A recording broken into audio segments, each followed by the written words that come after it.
नमस्कार दोस्तों, मैं हूं धर्मेंद्र सिंह और आज हम एसयू प्रोसेस फ्लो को डिटेल में समझेंगे। सबसे पहले एटमॉस्फेरिक एयर को एयर फिल्टर्स के माध्यम से प्लांट में लिया जाता है। इन फिल्टर्स का काम डस्ट और अदर कंटामिनेंट को रिमूव करना होता है। सामान्य हवा में लगभग 78% नाइट्रोजन, 21% ऑक्सीजन और 1% आर्गन मौजूद होता है। फिल्टर एयर को मेन एयर कंप्रेसर मैक में कंप्रेस किया जाता है। आमतौर पर एयर का प्रेशर 5 से 7 बार तक बढ़ाया जाता है। कंप्रेशन के दौरान टेम्परेचर बढ़ जाता है, इसलिए इंटरकूलर का उपयोग करके हीट को रिमूव किया जाता है।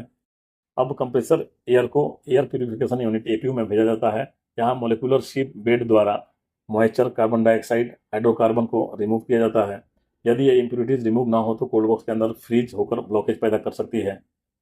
प्यूरिफाइड एयर अब एमएचई में प्रवेश करती है। यह एसयू का सबसे इंपॉर्टेंट इक्विपमेंट होता है। यहाँ एयर को रिटर्निंग कोल्ड प्रोडक्ट स्ट्रीम की हेल्प से अप्रोक्सीमेटली -170 डिग्री सेंटीग्रेड से -175 डिग्री सेंटीग्रेड तक कूल किया जाता है। इस टेम्परेचर पर एयर का कुछ भाग लिक्विड एयर में बदल जाता है। एयर का एक हिस्सा टर्बो एक्सपेंडर में भेजा जाता है। एक्सपेंशन के दौरान प्रेशर और टेम्परेचर दोनों कम हो जाते हैं। यहीं से एसयू के लिए रिक्वायर्ड क्रायोजेनिक रेफ्रिजरेशन स्टार्ट हो जाता है।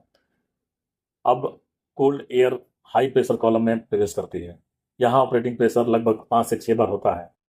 डिस्टिलेशन प्रोसेस के दौरान नाइट्रोजन ऊपर की तरफ जाती है और ऑक्सीजन रिच लिक्विड नीचे एकत्रित होती रहती है। कंडेंसर रीबॉयलर एचपीसी और एलपीसी के बीच में हीट ट्रांसफर का कार्य करता है। यह एसयू का सबसे क्रिटिकल इक्विपमेंट बना होता है।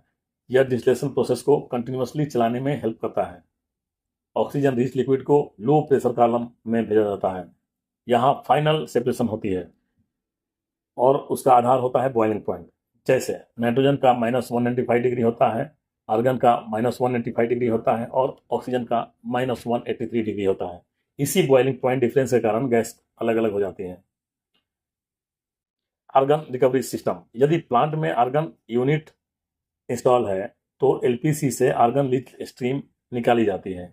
इसे फर्दर प्यूरिफिकेशन के बाद में हाई प्यूरिटी आर्गन में कन्वर्ट किया जाता है। प्रोडक्ट रिकवरी, अंत में हमें क्या प्राप्त होता है? हमें प्राप्त होता है gaseous oxygen, liquid oxygen, gaseous nitrogen, liquid nitrogen, gaseous और लिक्विड आर्गन।